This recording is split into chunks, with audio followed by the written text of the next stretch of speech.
Deuxième petit exercice, cette fois-ci on va travailler sur le plan frontal, en postérieur. Donc cette fois-ci je vais faire des petites amorties avec une seule balle. Donc toi tu vas à chaque fois revenir à un point voilà, qui se situe à ce niveau-là. On va dire au niveau de l'élastique, à la hauteur de l'élastique. Donc moi je vais faire des amorties, ok, tu vas devoir attraper la balle avant le deuxième rebond. Tu reviens vite, tac à la hauteur de l'élastique, tu courses arrière, hop, dès que tu lâches la balle, tu rebondis sur le suivant. Toujours vers moi, ok, en avant, en arrière. Ça roule? Attention, prêt, je. Allez, là, avant le deuxième rebond. Donc dès que je lâche la balle, tu dois venir en moi. Ok, prêt, je. Allez. Ok, je. Allez. Ouais. Nickel, allez, souffle sur les appuis, ça redemande. Ok, allez, tu là, on relance, dernière. Ouais. Super, allez, vas-y, ça switch. Tu prends sa place. Comme ça, vous reposez un petit peu. Hop, allez. Nickel. Hop. Hop. Allez, là. On fait l'effort. Petits appuis, des petits appuis. Encore, dernière. Ok, nickel. Parfait. Donc là, c'est un petit jeu ludique qui passe généralement bien en fin de séance d'échauffement. Même là, ça se prolonge de manière importante. Alors maintenant, on va rentrer dans l'élastique. Donc un qui va travailler. Donc l'idée là, c'est d'être encore plus spécifique à la course, avec un petit travail, donc contre résistance. Donc on va travailler l'application de force horizontale au sol, ok, comme si on vidait les premiers pas d'une accélération.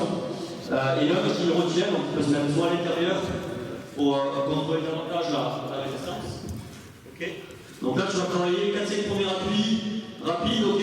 Allez, tac, pousse un peu plus fort, allez. Ok, parfait, très bien. Ok, on switch, et là, je fais la même chose avec mon collègue. Donc vous le faites à deux, vous faites 3 reps chacun. On va faire un focus sur les 5-6 premiers rapides, ok.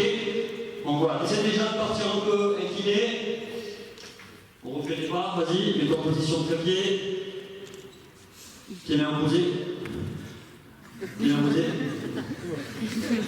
alors. Ouais, c'est nickel. Super. Ok. Prêt. Allez, pousse. 1, 2, 3, 4. Ok, et ça relâche. Donc vous switchez. Donc on prend le temps de récupérer, de se positionner, pas de précipitation.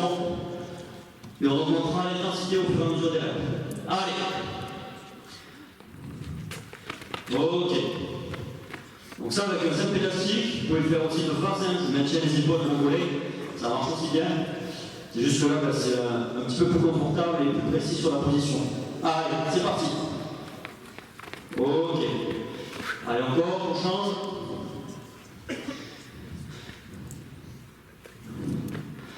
Voilà, on va prendre un petit peu moins pour que la résistance soit constante. Donc là, vous êtes le troisième. Ok, nickel. Allez, on approche de la fin. Allez, ça pousse. Bam, ok. Et on relâche. Allez, on a fini avec l'élastique. Une fois qu'on a fait cette partie plus spécifique, on peut finir par des courses beaucoup plus linéaires cette fois-ci. Donc là, on va faire par exemple en sport court. On aime bien faire des navettes, hein, ça sert un petit peu à faire monter encore plus le thermostat. Donc là, vous allez faire flot rouge. Élastique rouge, course avant, course arrière, et vous partez ensuite chercher la ligne d'arrivée avec les chiffres en accélération progressive, donc en essayant d'être le plus relâché possible sur la deuxième. Ok, donc on va le faire en petit duel. J'accélère, je freine, ok, petits appuis, le freinage, course arrière, bam, pied derrière la ligne imaginaire du bleu orange, et j'accélère progressivement jusqu'à la ligne d'arrivée. C'est good? Ok, allez, départ trépied. Prêt, je, allez, petit pas qui s'appuie, course arrière, et là je mets du gaz, relâchez, pousse davantage, et tu restes relâché sur la dernière portion, ok. On revient en marchant les gars, là on va faire la même chose, sauf qu'on va faire la navette en course avant. Donc on a beaucoup de changements de direction dans les sports courts, donc il y a des montées par exemple, des rushs défense, on se place vite sur des phases défensives, et là l'idée c'est de faire une navette, course avant, je pousse un peu plus fort que la précédente sur l'accélération finale. Ok? Allez, en place. Donc on s'en va, bloc et relance. Allez, ça pousse, ça pousse, ça pousse, ça pousse, et ça relâche. Impeccable. Donc mettez pas le frein à main, vous lâchez, déroulez, contrôlez bien le bassin, ça part pas dans tous les sens, parce qu'on peut se blesser de cette manière-là aussi. Et dernier accès, on va finir par une ligne droite, simple, pour avoir au moins une exposition proche de l'LTS max. Donc l'idée, c'est d'avoir plusieurs accès, déjà dans un échauffement, pour qu'on soit à proximité des vitesses cibles du match ou de l'entraînement à venir. Donc c'est bien en avant. Donc là, ça joue un peu, mais normalement, dans un échauffement rugby, en 10-15 minutes, c'est plié avec des petites parties qu'on a fait là. Là, c'était assez global, c'est parti sur des choses très complètes, mais c'est largement optimisable avec des choix d'exercices parmi ceux que je vous ai présentés. Et bien d'autres encore qui n'ont pas été présentés là. Tout est possible, tout dépend du contexte dans lequel on est. Allez, on vient à la dernière accès, messieurs. Donc on bouge jusqu'à la ligne d'arrivée, progressif. Non. Allez, ça pousse, ça pousse, ça pousse, ça pousse, ça pousse, ça pousse, ça pousse, ça pousse, ça pousse encore. Ok. Très bien. Donc là, on va revenir. J'imagine que vous avez un petit peu soif. Ça va? Vous avez un petit peu chaud peut-être? Ok. Donc là, ce qu'on va faire, on va refaire, si vous voulez, la bulle qu'on avait fait au départ. Voilà, quand on est une équipe, c'est bien de refaire une synchronisation. Voilà, ça permet d'éviter tout le monde de se disperser, donc venez vers moi. Donc là, si on est 10-15, c'est pratique, hein. On se remet au centre. On prend 3 expirations, toujours actives, l'activation. On prend une expire, expire. Donc là, c'est bien parce que normalement, on est tous serrés et ça permet de se synchroniser tous ensemble. Inspire, expire. Ok, là, je peux passer les consignes sur ce qui va suivre juste après.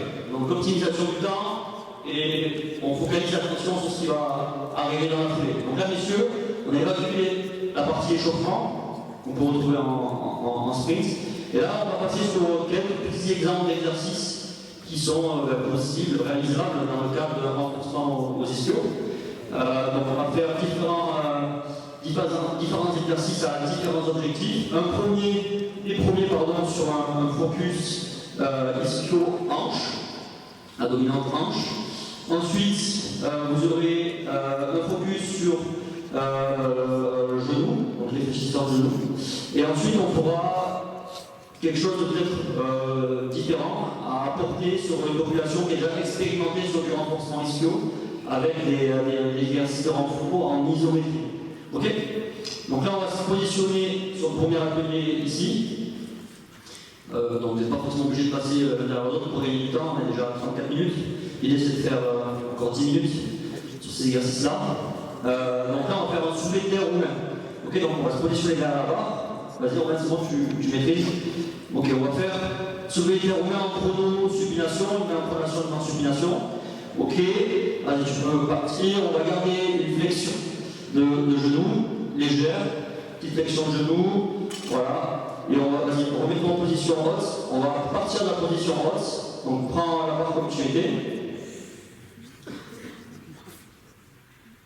Vas-y, redresse-toi. Redresse-toi. Donc on va partir d'ici. Ok, donc là on peut faire un travail focus peut-être sur la phase excentrique, c'est-à-dire qu'on va contrôler la descente. Ok, contrôler la descente en gardant les genoux légèrement fléchis, et hop, tu remontes. Donc l'idée c'est de fléchir, de pousser le plus possible les fesses vers l'arrière, comme ceci. Ok. Et d'engager ensuite les fesses en avant, un peu plus dynamiquement pour la phase de remontée. Hop, et on remonte. Voilà. Donc vas-y, tu peux en enchaîner. Donc là, vous pouvez en enchaîner plusieurs reps en contrôlant la descente sur 3-4 secondes. Donc essayez de tendre davantage les jambes. Hop, pour être plus sur la portion ischio. Voilà, impeccable. Hop, et ça remonte. Ok. Donc là, tu peux poser là-bas.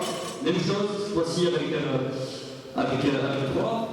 Sur cette fois-ci de l'intérieur. Donc c'est une petite variante avec plus d'instabilité. Alors je me dis que là, t'aimais bien l'instabilité avec l'inter. Bien, on va faire celle-ci. Donc on peut se mettre là. Donc main droite avec l'inter, jambe gauche qui travaille, genou légèrement fléchi. Et je viens faire la bascule. Ok, en maintenant l'équilibre, jambe arrière. Peut-être comme ça. Hop, pour équilibrer le mouvement. Et je remonte de manière dynamique. Donc on essaie de contrôler 3-4 secondes de la phase excentrique. Okay, donc on essaie d'avoir un tempo un peu plus long sur la phase de descente. Ok, donc essaie d'engager plus la jambe arrière vers l'arrière pour stabiliser ton mouvement. Hop, et ça remonte en poussant avec, en engageant le bassin dans l'avant. Ok. Impeccable. Donc ça c'est une variante possible et facile à réaliser avec moins de charge et ça demande un peu plus de proprioception et de contrôle. Donc c'est intéressant dans la phase d'un retour de blessure par exemple, d'une routine de renfort sur les ischios. Nickel, tu peux poser.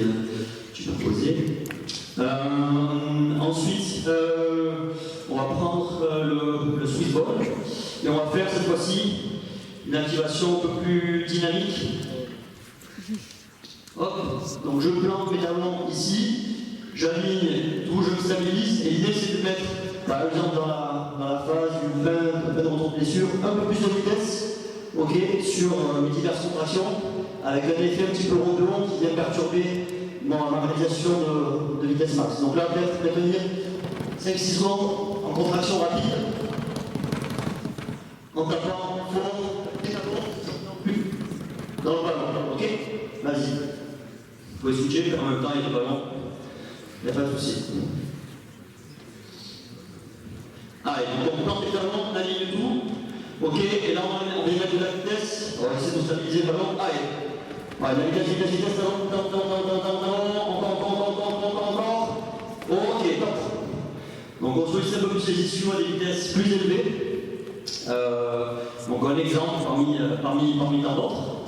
Par la suite, on va faire un focus sur un exercice que vous connaissez certainement, un petit nordic curl. Avant de le faire, on va faire sur Swiss ball. Donc, sur Swiss ball, on va se mettre perpendiculaire au public. On va tenter les talons. Donc, ici dans le Swiss ball, 90 degrés, je soulève mon bassin. Comme ceci, je stabilise avec mes coudes. Et là, je viens à une extension, flexion, je ramène au niveau. Ok? Je contrôle 1, 2, 3 et je reviens. Ok? Petite variable, je peux poser le bassin, contracter les fesses, étendre, revenir, poser. Ok? On commence c'est simple. Ici, je fixe, j'aligne, je tends et je ramène. Ok? Donc focus au début sur la position. On concède un petit peu avec les coudes pour se stabiliser en ouvrant l'ouverture. Ok, je ramène. Je tends, c'est de poser la tête au sol. Ok, on va ensuite enchaîner avec simplement une jambe pour ajouter un petit stress supplémentaire sur les ischios. Donc je soulève avec appui talon, toujours on essaie de faire l'appui talon dans le talon. Super. Je ramène. Donc là, vraiment être vigilant sur la posture, parce que ça peut vite partir dans tous les sens. Donc pose la tête au sol, remonte bien le bassin au départ, et vas-y, engage l'extension et la flexion.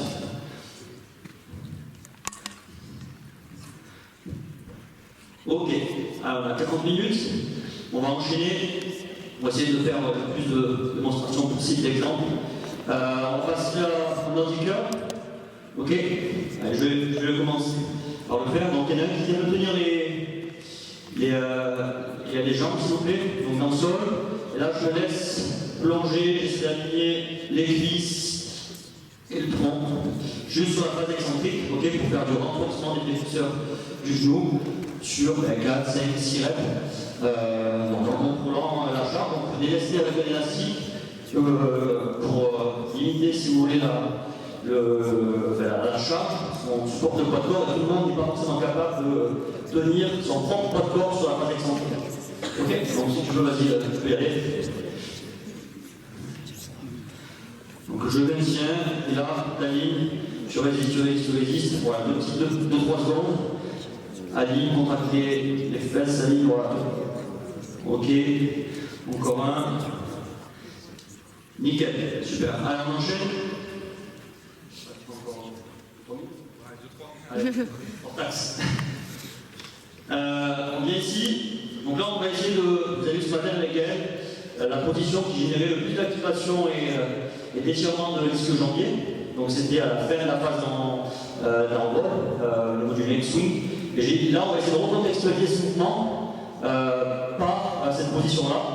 Okay, donc on va plier légèrement le buste en ayant la jambe ici. Okay, et on va venir soit avec un élastique, faire travailler la jambe avant, okay, en excentrique, en concentrique, à différentes vitesses, pour essayer de recontextualiser ce mouvement-là dans la course. Okay, donc par exemple ici, je n'ai pas d'élastique sous la main, mais on peut le faire vite avec la résistance manuelle. Donc là, Robin, tu vas résister contre ma traction. Ok, et là je vais pousser contre la main. Allez, voilà, on enchaîne rapidement. Ok, buste plus planché. Buste un peu plus penché devant, sur la jambe. Ok, c'est parti encore. Nickel. Allez, je te le mets 2-3 fois rapide. Allez, pousse. Nickel. Donc ça, on peut le faire avec un élastique, une poulie, en étant bien positionné. Ok, donc là, on fait avec les moyens du bord rapidement. Avant de basculer sur deux petits exercices qui peuvent être intéressants.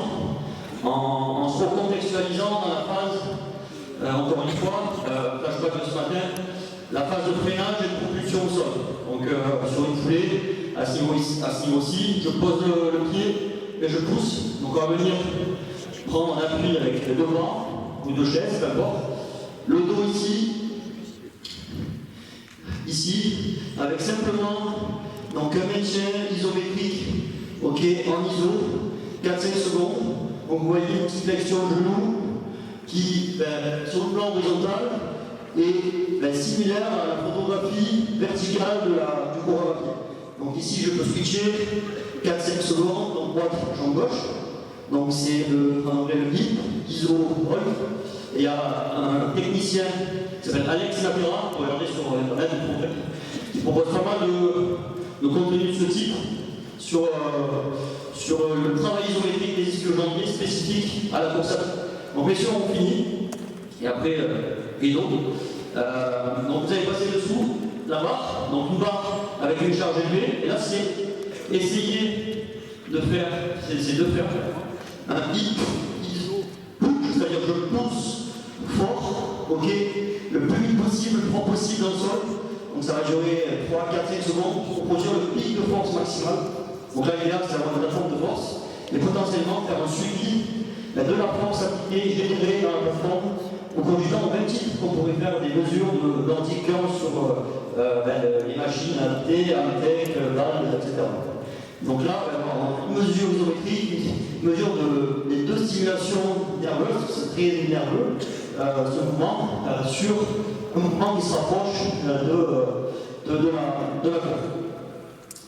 Ok, je crois qu'on arrive au terme, 45 minutes, c'est du temps de pause. Donc voilà, pour finir la séance, encore une fois par la bulle, respiration, on finit les derniers pas de la séance, sur ce que vous avez fait par exemple, pour basculer sur autre chose. Je vous remercie pour votre attention.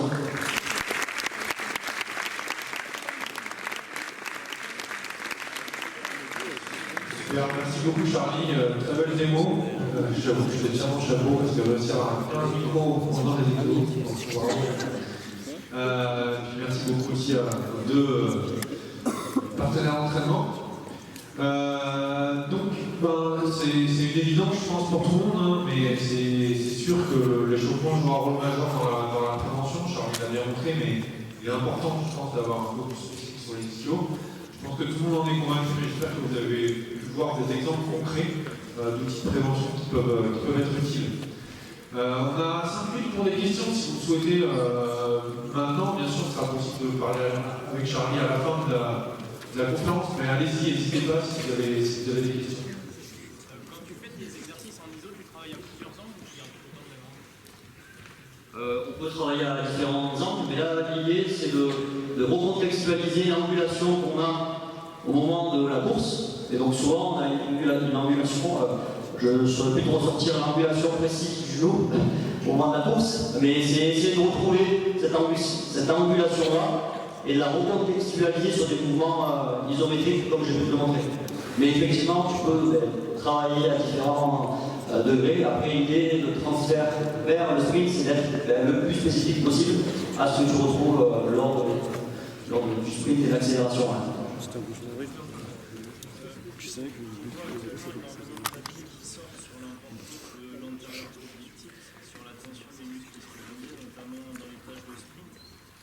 C'est des choses que toi tu travailles spécifiquement avec tes athlètes? Est-ce que tu le mets de plus en plus en place dans les séances? Est-ce que pour l'instant c'est quelque chose qui te paraît plutôt abstrait dans la pratique quotidienne? Alors c'est une excellente question. Alors là j'ai pas la chance actuellement et ces dernières années d'entraîner régulièrement des athlètes au niveau. Je l'ai fait jusqu'en 2018. Et à l'époque j'avais pas cette sensibilité là, tu vois, et cette connaissance là. Donc j'avais expérimenté, mais maintenant il me semble que c'est un des paramètres qui peuvent engendrer la blessure et sur lequel il faut travailler par les exercices correctifs parce que comme l'ont démontré les récentes études de l'équipe de JB Morin et Olmati, tu vois qu'il y a un impact de ce pelvitique et donc l'intérêt de le corriger par des routines régulières. Donc, je le fais pas actuellement, mais dans un futur peut-être proche, si jamais j'ai la chance de retrouver des athlètes, j'envisagerai bien évidemment des exercices correctifs pour essayer de prévenir le maximum le risque de blessure lié à ce pelvitique. Je pense que ça fait une belle transition vers l'intervention de Richard, qui en fait va parler technique de compte. Donc j'imagine que s'il n'en parle pas lui-même, la question pourra aussi se poser à Richard juste après. Est-ce qu'il y a d'autres questions? Le temps que l'atelier suivant se prépare, il y a encore pour une question si vous souhaitez. Profitez de la présence de Charlie. Autrement, je vous mettrai mes coordonnées, mon mail ou autre avec les collègues de Feuilleux, ou après échanger par la suite si vous le voulez, ce sera avec grand plaisir. Merci Antoine. Super, merci beaucoup Charlie. On peut encore l'applaudir et puis applaudir.